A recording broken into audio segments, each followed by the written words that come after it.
मेरे digital platform पर आप सभी का हार्दिक स्वागत है, अभिनंदन है। जय श्री कृष्णा। केमिकल इक्वेशन रासायनिक समीकरण एवं अभिक्रिया चैप्टर के क्वेश्चन आंसर हमारे कंप्लीट हो चुके हैं और अब हम सेकंड चैप्टर के अम्ल एवं क्षार वाले चैप्टर एसिड बेस चैप्टर के हम क्वेश्चन आंसर करेंगे। ऑब्जेक्ट टाइप क्वेश्चन आंसर करेंगे, हम उसके कंप्लीट कर चुके हैं। सेकंड के चालू करते हैं और इन्हीं क्वेश्चनों में आपका पूरा प्रैक्टिस हो जाएगा सब प्रत्येक चैप्टर का। दूसरी बोर्ड एग्जाम में 10th क्लास की बोर्ड एग्जाम में आपके लिए 12 क्वेश्चन मिलेंगे। क्या 12 क्वेश्चन एमसीक्यू मिलेंगे? क्या मिलेंगे? 12 क्वेश्चन एमसीक्यू के, और इनमें 12 मिलेंगे। हमारा प्रयास ये रहेगा इसी में से आपको क्वेश्चन आए और आएंगे। तो चलिए हम सेकंड चैप्टर के क्वेश्चन लेते हैं और चालू करते हैं ये सिलसिला सेकंड चैप्टर का।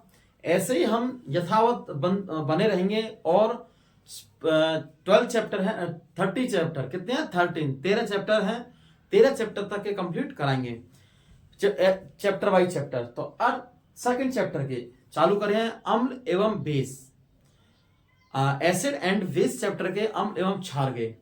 ठीक है, तो लेते हैं पहला क्वेश्चन, फर्स्ट क्वेश्चन।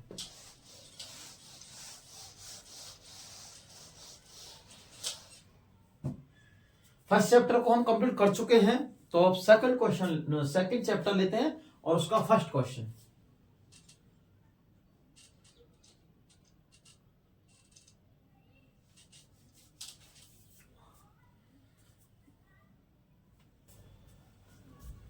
तो फर्स्ट क्वेश्चन लेते हैं हम,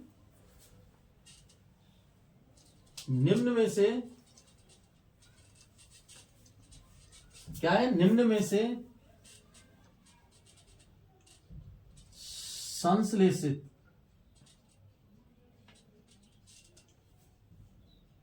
सूचक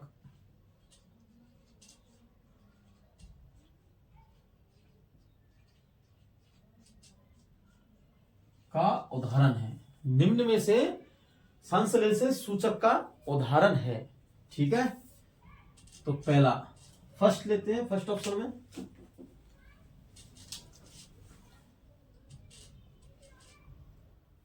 निम्न में से संसूचक का उदाहरण है। संश्लेषित कैसा? संश्लेषित संसूचक का, संश्लेषित सूचक का उदाहरण है निम्न में से। तो पहले लेते हैं हल्दी, बी ऑप्शन लिटमस पेपर,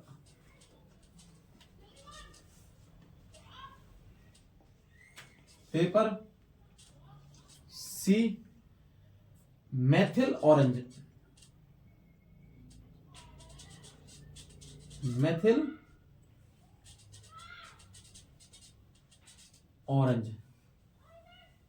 और डी में है हमारा मेथिल ऑरेंज, और डी में है कटे हुए प्याज।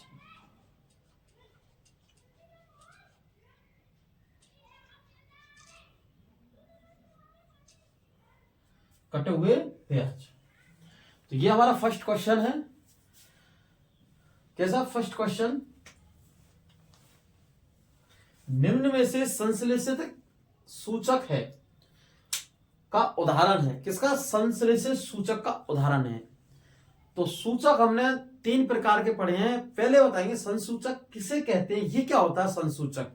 संसूचक होता है वे पदार्थ जो अम्ल क्षार की उपस्थिति का पता लगाते हैं। किसका?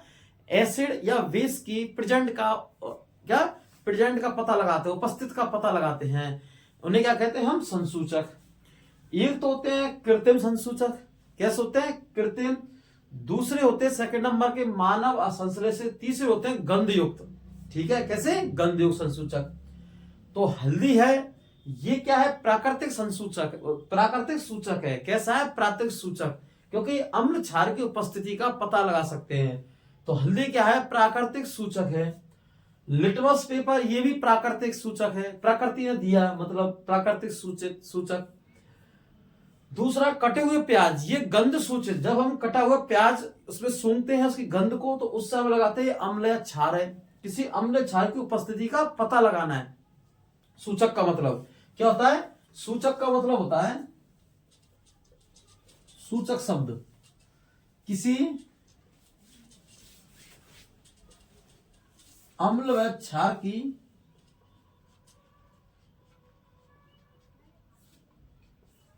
उपस्थिति का पता लगाना, किसी अम्ल या क्षार की उपस्थिति का पता लगाना, ये होता है सूचक। अम्ल या क्षार की उपस्थिति का पता लगाना सूचक कहलाता है। क्या कहलाता है? सूचक। अब ये सूचक और संश्लेषित मतलब कृत्रिम, संश्लेषित कृत्रिम मतलब मानव निर्मित, मानव निर्मित ये पूछ रहा क्वेश्चन में। संश्लेषित मतलब मानव ने संश्लेषित किया है, कृत्रिम, तो कृत्रिम सूचक में आएगा हमारा आंसर मेथिल ऑरेंज। कौन सा आएगा? Methyl orange. ठीक है, तो इसमें आंसर होगा हमारा सी, क्योंकि इसको मेथिल ऑरेंज को किसने बनाया? मनुष्य ने, मानव ने। ये कृत्रिम सूचक है, तो आंसर सी। और सूचक का होता है किसी अम्ल क्षार की उपस्थिति का पता लगाना, किसी अम्ल क्षार की उपस्थिति का पता लगाना। ठीक है, तो निम्न में से संश्लेषित सूचक का उदाहरण है। ठीक है, नेक्स्ट क्वेश्चन देखते हैं हम।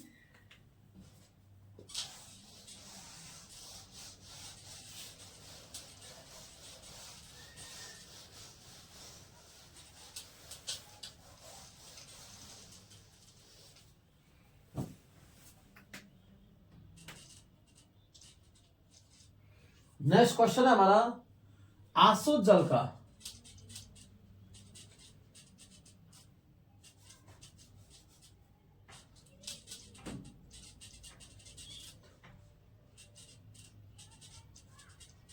जल का पीएच मान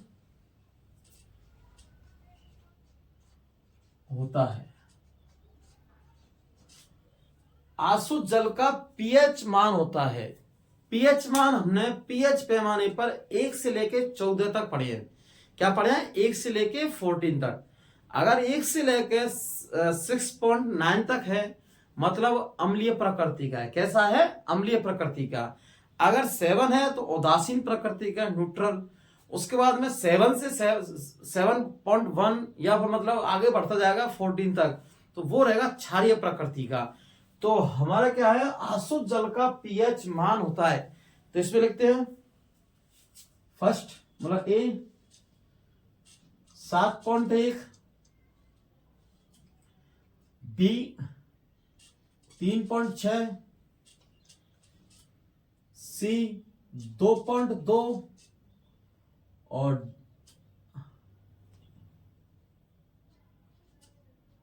डी 7।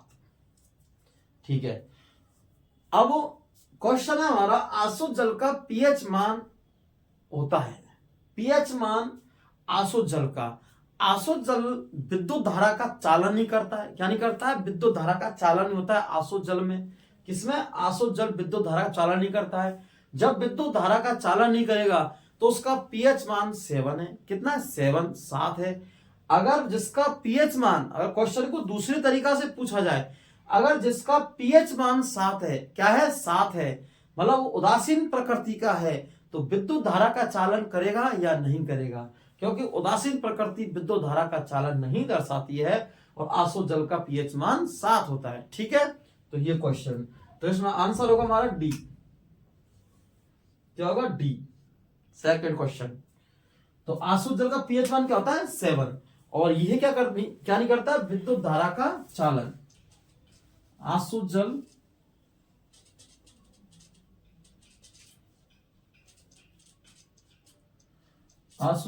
विद्युत धारा का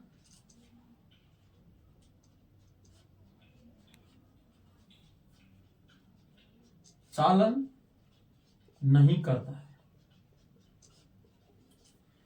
आसुत जल विद्युत धारा का चालन नहीं करता है। ठीक है, तो ये हो गया आसुत जल विद्युत धारा का चालन नहीं करता है। ये हमारा क्वेश्चन कंप्लीट हो चुका है। ठीक है, आसुत जल विद्युत धारा का चालन नहीं करता है। थर्ड क्वेश्चन देखते हैं हम।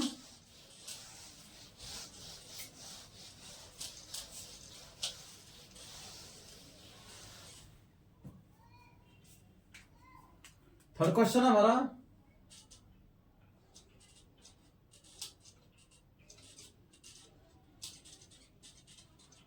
अम्ल वर्षा मतलब एसिड रेन, अम्ल वर्षा के लिए उत्तरदायी गैस कौन सी होती है? अम्लीय वर्षा के लिए उत्तरदायी गैस कौन सी होती है? अम्लीय वर्षा, एसिड रेन। एसिड रेन क्या है? जब हमारे वायुमंडल में हानिकारक गैस का जम जाती हैं, क्या जम जाती हैं इनके अंदर। जब जब बारिश होती है, क्या होती है? बारिश। तो बारिश के जल के साथ मिलकर ये भूमि पर आती हैं, तो इनमें एसिड की मात्रा अधिक रहती है। क्या रहती है? इस पानी में एसिड की मात्रा अधिक रहती है, और यह एसिड हमारी त्वचा, स्किन के लिए, फसल के लिए हानिकारक है। क्या है? हानिकारक। इससे त्वचा कैंसर होते हैं। कुछ इमारतें जैसे ताजमहल, ताजमहल का रंग पीला पड़ता जा रहा है। क्या पड़ा? पीला। ठीक है। तो इस प्रकार से तो ये एसिड रेन ये भूमि के लिए अनुपजाऊपन होती है। क्या होती है? भूमि के लिए अनुपजाऊ में, क्योंकि एसिड की मात्रा बढ़ जाती है। एसिड की मात्रा बढ़ती है तो फसल को उगाने में, वृद्धि करने में कठिनाई होती है। ठीक है। तो एसिड रेन, तो इसके लिए उत्तरदायी गैस कौन सी है? ठीक है। तो ऑप्शन फर्स्ट पे लिखते हैं हम, SO2 है, NO2, बी ऑप्शन, CO2 है, O2, सी ऑप्शन,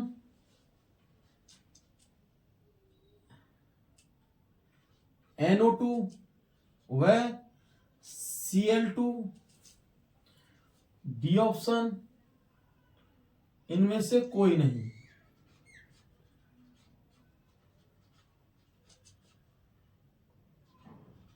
नहीं, ये नोटा। ठीक है, नहीं है मतलब इनमें कोई नहीं है। तो क्या एस अम्ल वर्षा के लिए उत्तरदायी गैस कौन सी है? क्या है? अम्ल वर्षा के लिए उत्तरदायी गैस कौन सी है?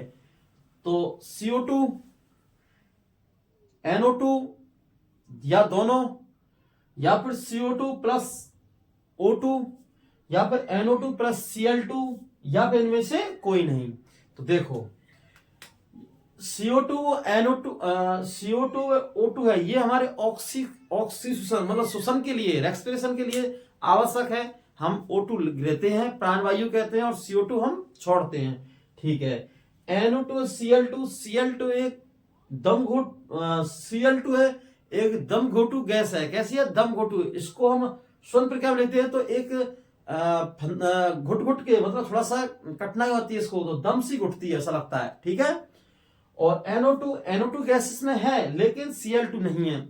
और ये वाले में SO2 प्लस NO2। तो ये आंसर हमारा सही है।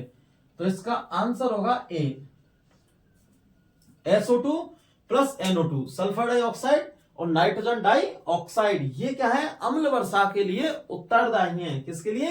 अम्ल वर्षा के लिए। और अम्ल वर्षा का पीएच मान, क्या पीएच मान, क्योंकि एसिड रेन है, नाम से स्पष्ट है। अम्ल वर्षा ऐसी वर्षा जिसमें वर्षा के जल के साथ में अम्ल हो। क्या हो? अम्ल हो। ठीक है। तो पीएच मान 5.6 होता है, और इससे कम भी हो सकता है, लेकिन एवरेजन 5.6 माना जाता है। कितना? 5.6। किसका? अम्ल वर्षा। किसका नाम? अम्ल वर्षा का पीएच मान होता है 5.6। तो इनके लिए उत्तरदायी गैस कौन सी है? अम्ल वर्षा के लिए उत्तरदायी गैस कौन सी है? SO2 व NO2। तो आंसर है हमारा ए। ठीक है। 4 क्वेश्चन।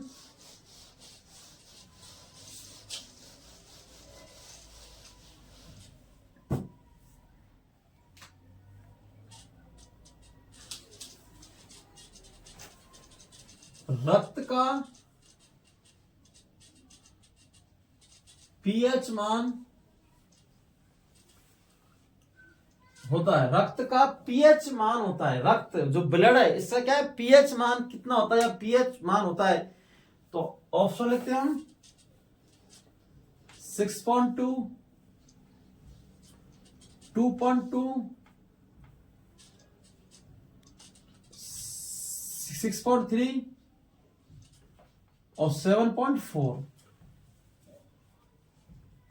ये पीएच मान। तो जो हमारा रक्त होता है, रक्त की प्रकृति होती है हल्का क्षारीय। क्या होती है? हल्का क्षारीय। जब आप रक्त की प्रकृति के बारे में जानते हैं, रक्त की प्रकृति कैसी होती है? हल्की क्षारीय। कैसी होती है? हल्की क्षारीय। और हल्की क्षारीय का पीएच मान होता है 7.4, क्योंकि जो आपको डिजिट दे रखी है 6.2, 2.2 और 6.3, मतलब ये क्या है? 7 से कम है। और 7 से कम है मतलब एसिड प्रकृति। और हमारा रक्त होता है ब्लड रक्त रुधिर, तो उसका पीएच मान होता है 7.4, क्योंकि वो हल्का क्या होता है? क्षारीय प्रकृति का। पीएच मान में होता क्या है कि ये पीएच पैमाना है। देखो इसको,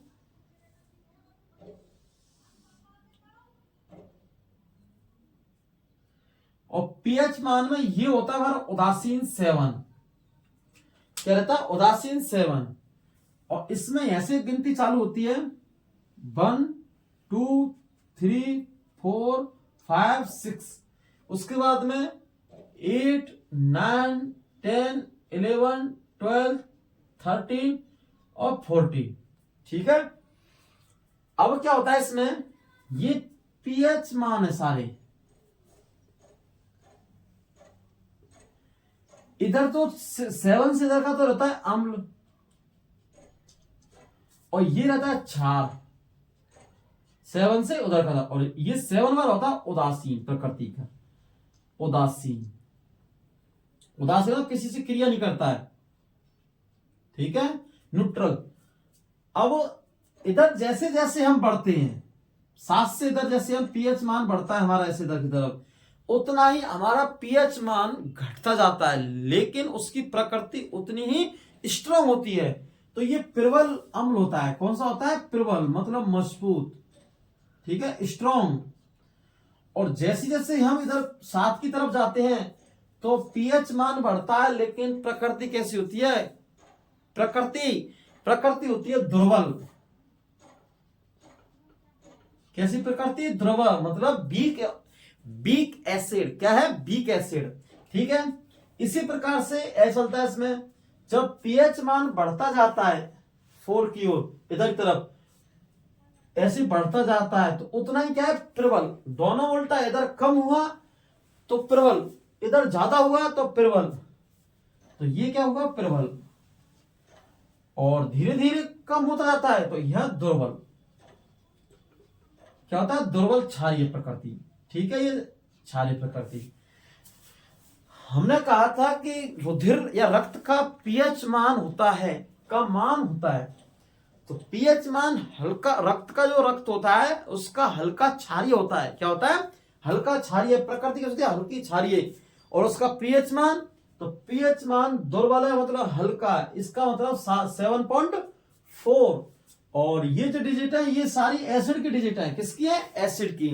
तो इस प्रकार हमारा आंसर हुआ 4, क्योंकि 7.4 मतलब 7.4। ठीक है, ऑप्शन 4 डी मतलब। ठीक है, डी हुआ। तो 4 क्वेश्चन हो चुका है। 5th क्वेश्चन लेते हैं हम नेक्स्ट।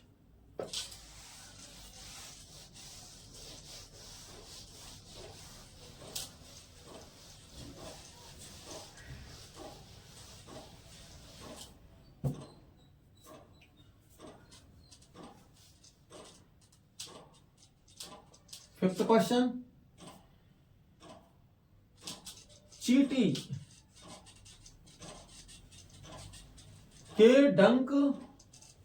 के डंक में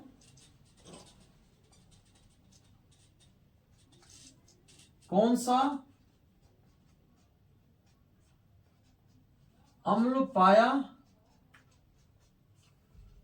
जाता है? चींटी के डंक में, जब चींटी हमें काटती है स्किन पर कहीं भी, तो उसमें हमें क्या जलन महसूस होती है? क्या होती है? जलन, कुछ समय के लिए। और एक रेड जैसी संरचना बन जाती है और जलन महसूस होती है। क्या होती है? जलन। हमें हल्का दर्द, पेन भी होता है। तो चींटी के डंक में कौन सा अम्ल पाया जाता है?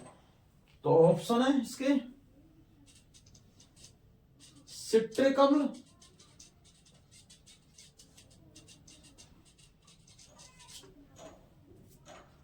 बी ऑप्शन में फॉर्मिक अम्ल,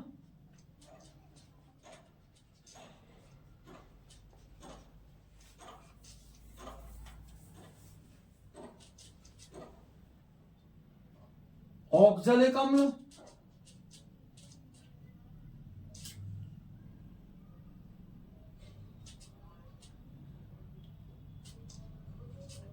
ऑक्सैलिक अम्ल, या फिर डी, इनमें से कोई नहीं। तो चींटी के डंक में कौन सा अम्ल पाया जाता है? चींटी, आंट मतलब चींटी, चींटी काटती है, लाल चींटी काटती है, ठीक है। तो चींटी के डंक में कौन सा अम्ल पाया जाता है? तो सिट्रिक अम्ल नींबू में, किसमें? नींबू में। और फॉर्मिक अम्ल, तो ये आंसर हमारा कौन सा है? फॉर्मिक अम्ल, बी। क्या है? फॉर्मिक अम्ल। नेक्स्ट क्वेश्चन है हमारा 6।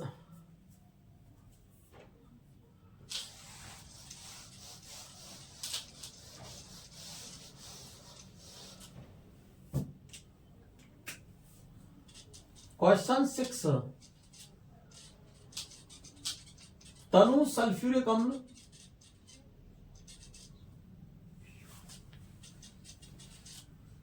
तनु सल्फ्यूरिक अम्ल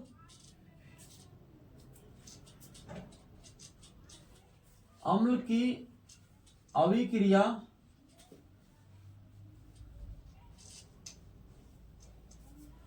किनके साथ कराने पर? अभिक्रिया किनके साथ,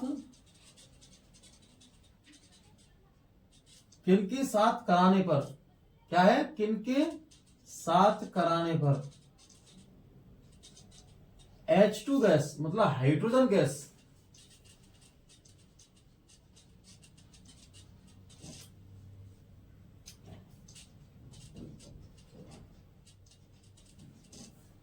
निकलती है, हाइड्रोजन गैस निकलती है। तो तनु सल्फ्यूरिक अम्ल क्या है? तनु सल्फ्यूरिक अम्ल क्या है? तनु सल्फ्यूरिक अम्ल की अभिक्रिया किनके साथ कराने पर? किसके साथ कराने पर? कराने पर हाइड्रोजन गैस निकलती है, H2 गैस निकलती है। तो ऑप्शन है हमारे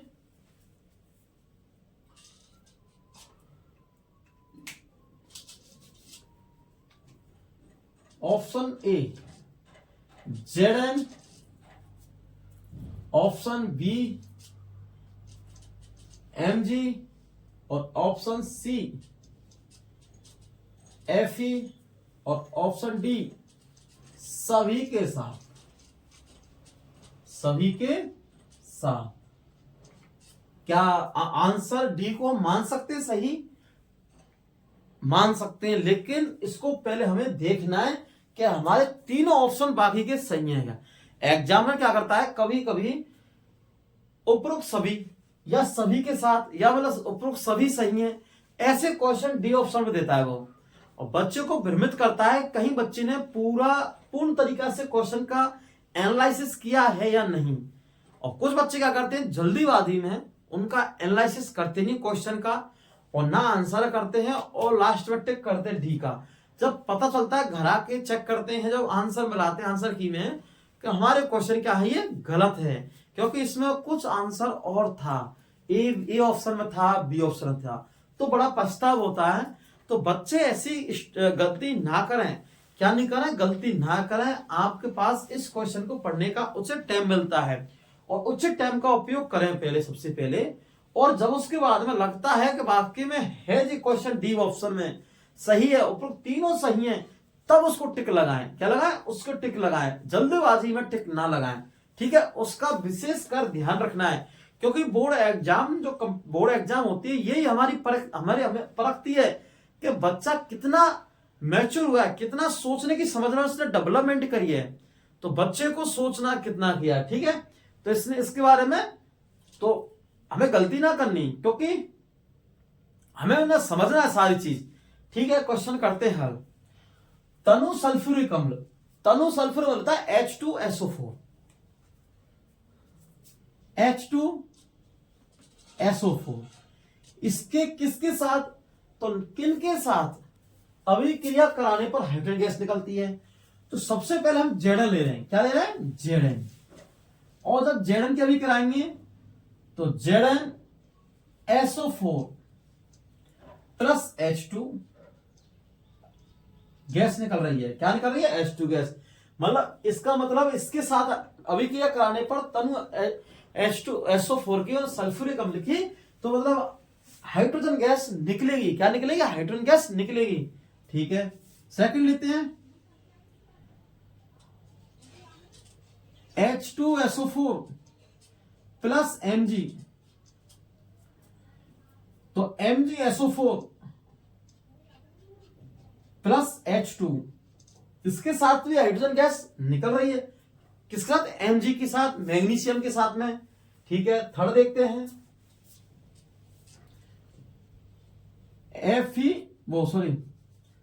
H2SO4 प्लस Fe और आयरन, तो FeSO4 प्लस H2। मतलब हमने तीनों के साथ अभिक्रिया कराई है तनु HCl, मतलब तनु सल्फ्यूरिक अम्ल की H2SO4 की डाइल्यूट। क्या है? डाइल्यूट, तनु डाइल्यूट, मतलब उसकी अभिक्रिया हम करा रहे हैं किसके साथ में? Zn के साथ में, Mg के साथ में और Fe के साथ में कराते हैं तो हाइड्रोजन गैस निकलती है। क्या निकलती है? हाइड्रोजन गैस निकलती है। ठीक है, ये हाइड्रोजन गैस निकल रही है, इसका प्रत्यक्ष परिणाम है। तो इसका मतलब हमने जब H2SO4 की अभिक्रिया Zn के साथ कराई तो ZnSO4 प्लस H2 निकला, H2SO4 प्लस Mg मतलब MgSO4 निकला, H2SO4 plus FeSO4 plus H2O मतलब H2 गैस निकली, H2 गैस निकली, H2 गैस, मतलब तीनों के साथ में। ठीक है, आपको इस रिएक्शन को देखकर एक होगा विस्थापन अभिक्रिया। क्या है? विस्थापन अभिक्रिया ये भी है। एक अधिक क्रियाशील तत्व कम क्रियाशील तत्व क्या करता है? विस्थापित मतलब प्रतिस्थापित करता है। तो यह भी उसका भी उदाहरण है। ठीक है, तो आंसर कौन सा होगा हमारा सही? डी, उपरोक्त सभी या सभी के लिए। ठीक है, ऐसे निकालकर जब पता लगता है कि हमारे आंसर तीनों सही हैं, तो इसका मतलब फोर्थ ऑप्शन हमारा सही है। तो इस तरीका से क्वेश्चन को हल करें, गलती ना करें। ठीक है,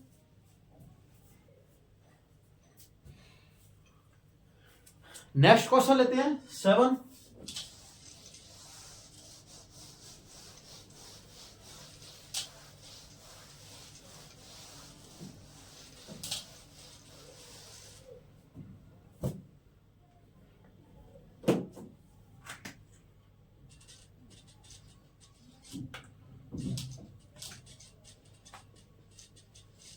अधिक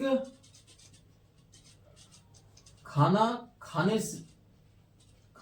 खाने से होने वाली बेचैनी को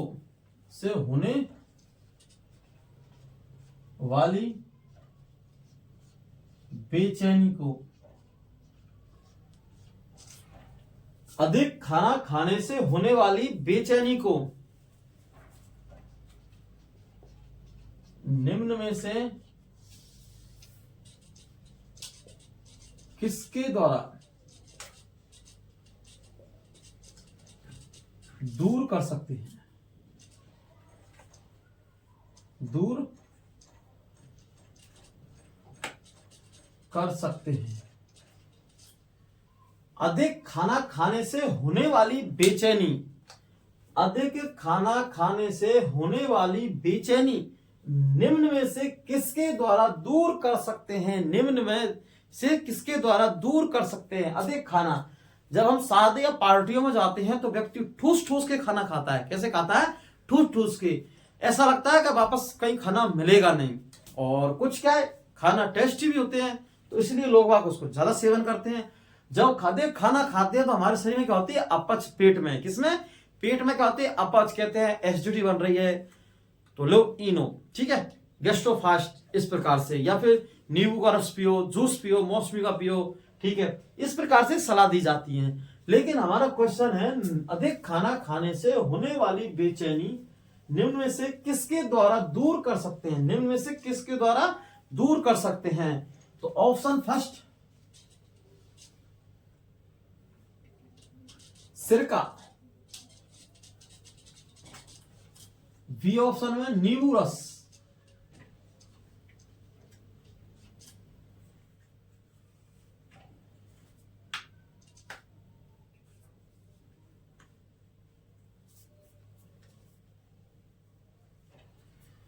तो सिरका, नींबू रस, और सी में है बेकिंग सोडा, बेकिंग सोडा, और डी में है कास्टिक सोडा।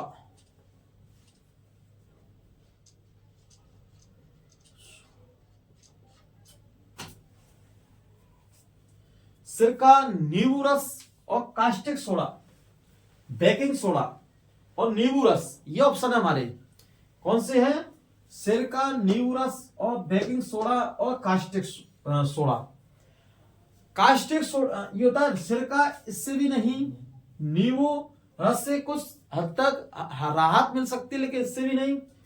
कास्टिक सोडा क्या है? कास्टिक सोडा, कास्टिक सोडा को बोलते हैं धावन सोडा, कपड़े धोने वाला सोडा। इसको मत देना और किसी को दिक्कत आई खामा खा, इसको मत सलाह मत देना कास्टिक सोडा ले लो, ठीक है? कोई बच्चे जानते नहीं है, कहते अरे तुम तो कास्टिक सोडा लो, कह मत देना उनसे कास्टिक सोडा। अगर दिक्कत आ जाएगी बच्चों को, डॉक्टर के पास जाना पड़ेगा, हॉस्पिटल वॉमिट करानी पड़ेगी, ठीक है? ये होता है बेकिंग सोडा। बेकिंग सोडा को बोलते हैं खाने का सोडा, इसका प्रचलित नाम खाने का सोडा। दूसरा नाम है इसका मीठा सोडा। क्या नाम है इसका? मीठा। मीठा इसलिए बोलते हैं खाने का मीठा सोडा। सूत्र होता है NaHCO3, सोडियम हाइड्रोजन कार्बोनेट। क्या होता है? Sodium hydrogen carbonate. और इस मीठे सोडे का उपयोग इडली, बेकरी सामान, खमीर उठाने में, ठीक है, अग्निशामक यंत्र आदियों में इसका उपयोग किया जाता है। बेकरी और खमीर, इडली डोसा बनाने में, केक बनाने, पेस्ट्री बनाने में इसका खाने वाले सोडे का उपयोग किया जाता है। खमीर उठाने मतलब मैदे में अगर इसको डालते हैं खमीर उठता है, मतलब ईस्ट के किण्वन द्वारा, प्रक्रिया द्वारा, जिससे हम क्या बनाते हैं? जलेबी, ठीक है? क्या बनाते हैं? जलेबी, ठीक है? तो इसका उपयोग किया जाता है बेकिंग सोडा का। तो इसका आंसर क्या है? अधिक खाना खाने से होने वाली बेचैनी, मीठा सोडा तो किसके द्वारा दूर कर सकते हैं? तो आंसर हमारा होगा बेकिंग सोडा, बेकिंग सोडा, ठीक है?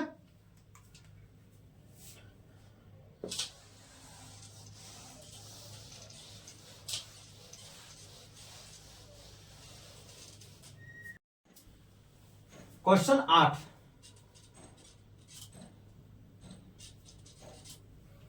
क्वेश्चन 8 है हमारा बेकिंग सोडा को गर्म करने पर, किसको? बेकिंग सोडा को गर्म करने पर, बेकिंग सोडा को गर्म करने पर, किसको? बेकिंग सोडा को गर्म करने पर प्राप्त बेकिंग सोडा को गर्म करने पर प्राप्त कौन सा यौगिक प्राप्त होता है? ऐसे लिखो, कौन सा यौगिक प्राप्त होता है? बेकिंग सोडा को गर्म करने पर कौन सा यौगिक प्राप्त होता है? बेकिंग सोडा मतलब खाने का सोडा, मीठा सोडा, इडली डोसे का सोडा, ठीक है? इडली डोसे बनाने में, खमीर उठाने में, अग्निशामक यंत्रों में, ठीक है? बेकिंग सोडे का, तो बेकिंग सोडा को गर्म करने पर कौन सा यौगिक प्राप्त होता है, ये कह रहा है। तो फर्स्ट ऑप्शन लिखते हैं हम NaHCO3, बी में Na2CO3, सी में CO2 और डी में NH4Cl, NH4Cl। तो निम्न में से कौन सा यौगिक प्राप्त होता है बेकिंग सोडा को गर्म करने पर? क्या है? बेकिंग सोडा को गर्म करने पर कौन सा यौगिक प्राप्त होता है? बेकिंग सोडा होता है हमारे खाने का सोडा, मीठा सोडा, ठीक है। इसका उपयोग इडली डोसे बनाने में। तो बेकिंग सोडा तो हम अभिक्रिया कराते हैं NaHCO3, ये क्या है, बेकिंग सोडा है, और इसको हम क्या करते हैं, गर्म। तो Na2CO3 plus H2O plus CO2 gas निकलती है। क्या निकलती है, CO2 गैस। CO2 गैस निकलती है। क्या निकलती है, CO2 गैस निकलती है, ठीक है। तो अब हम देखते हैं NH सोडियम हाइड्रोजन कार्बोनेट, ये क्या है, मीठा सोडा। इसको हमने गर्म किया, सोडियम कार्बोनेट, ठीक है, और जल भी निकला, वाटर भी निकला, और ठीक है, क्या जल वाटर निकला। अब देखते हैं हमें कौन सा यौगिक प्राप्त हुआ सोडियम बेकिंग सोडा गर्म करने पर। तो देखो NaHCO3 ये खुद ही क्या है, एक बेकिंग सोडा है, मतलब सोडियम हाइड्रोजन कार्बोनेट है, ठीक है। और CO2, इसमें CO2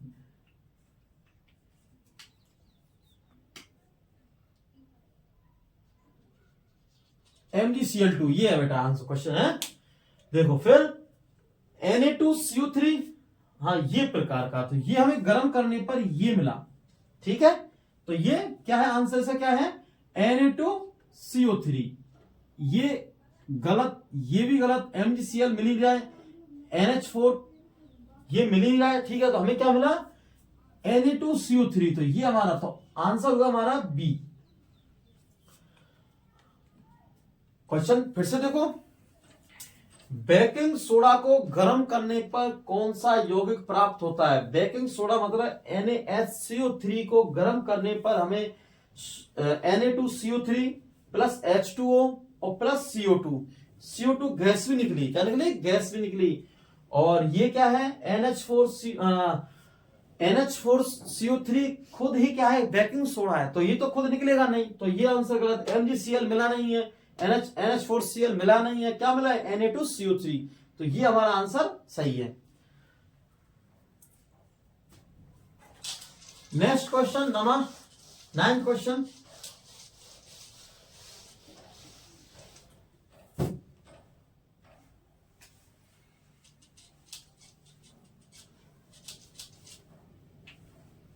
क्वेश्चन 9, बेकिंग सोडा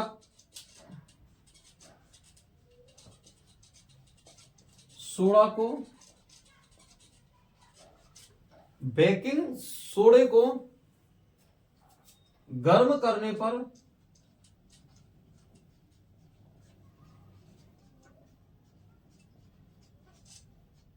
कौन सी गैस प्राप्त होती है, कौन सी गैस निकलती है सीधा।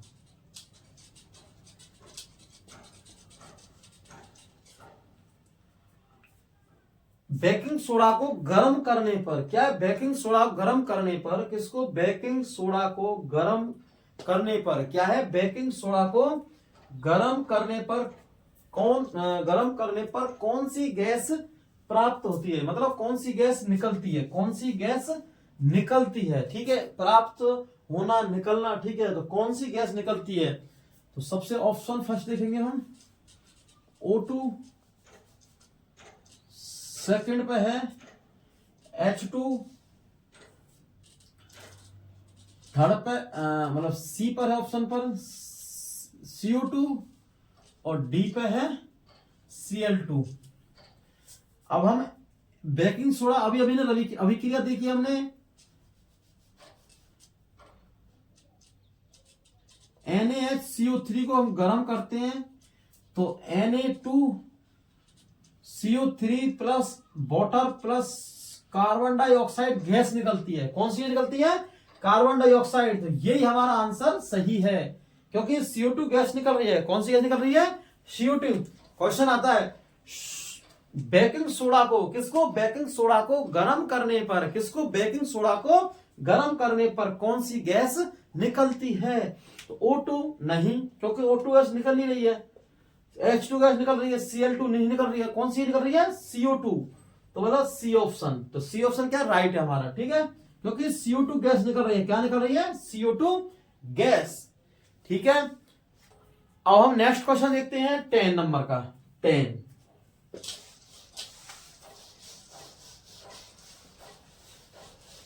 10वें नंबर का, ये हमारे प्रैक्टिस टेस्ट है। अगर आपको वीडियो अच्छी लगती है तो अपने दोस्तों को शेयर कीजिए और उनका भी, बच्चों को इस YouTube चैनल से जोड़िए, जिससे अधिक से अधिक बच्चे जुड़े इस YouTube चैनल से, और उन बच्चों क्वेश्चन से संबंधित जितने प्रैक्टिस क्वेश्चन है उनको एक्सरसाइज में आए हल हो, ठीक है। तो इसी प्रकार तो क्वेश्चन 10,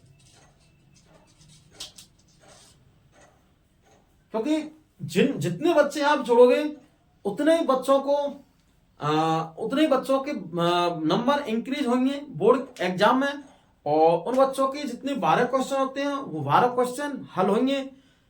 तो इसी प्रकार से आप वीडियो को शेयर करें, चैनल को सब्सक्राइब करें, लाइक करें, कमेंट करें। अगर कोई भी किसी भी क्वेश्चन संबंधी आपको डाउट हो तो वीडियो में कमेंट कर सकते हैं, आपके कमेंट को देखकर हम आपका जवाब देंगे, आपकी समस्या सॉल्व करेंगे, ठीक है।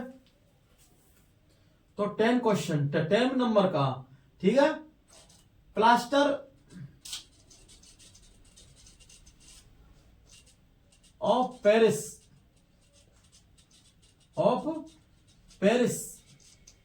मतलब POP, plaster of Paris, plaster of Paris POP का रासायनिक सूत्र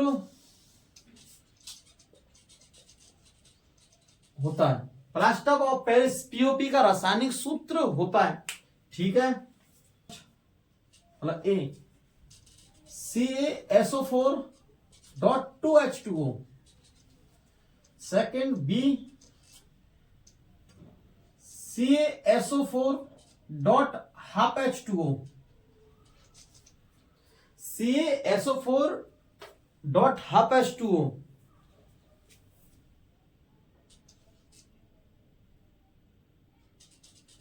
NO2CO3.12H2O, डी में NO2CO3। तो प्लास्टर ऑफ पेरिस का रासायनिक सूत्र होता है, तो प्लास्टर ऑफ पेरिस का रासायनिक सूत्र होता है, हमने पढ़ा है CaSO4.12H2O, ये हमारा सही है, क्योंकि CaSO4 ये डायरेक्ट क्वेश्चन आते हैं ऐसे कि प्लास्टर पीओपी का क्या, पीओपी का सूत्र होता है, तो CaSO4.12H2O। अब आपको कंफ्यूज क्या करेगा, जैसे माना कि आप कभी कभी कंफ्यूज जाते हैं कि किस प्रकार का क्वेश्चन आया, क्वेश्चन में किस प्रकार का हाफ H2 है या 2H2 है या हाफ H2 है, इतना तो आपका नहीं कंफ्यूज होते हैं। उसने एग्जाम ने क्वेश्चन सेलेक्ट किए हैं कि SO4.2H2O, क्योंकि फर्स्ट को पढ़कर ही हम आंसर निकल जाते हैं, आंसर हमारा फर्स्ट को मान लेते हैं, लेकिन पता चलता है बाद में घर जाकर देखते हैं कि हमारा आंसर तो सेकंड है, तो पूरा पढ़े। दूसरा कभी कभी क्या है, इसमें और इसमें कंफ्यूज जाते हैं कि CaSO4 प्लस हाफ H2 इसमें भी है, इसमें भी है कि Na2CO3 ये हो सकता है, नहीं ये भी नहीं हो सकता है, ये भी नहीं हो सकता है, और Na2CO3 तो हो ही नहीं सकता है, ठीक है। तो ये कैसा है, ये कौन सा इसका CaSO4.12H2O, ठीक है। तो ये आंसर बी।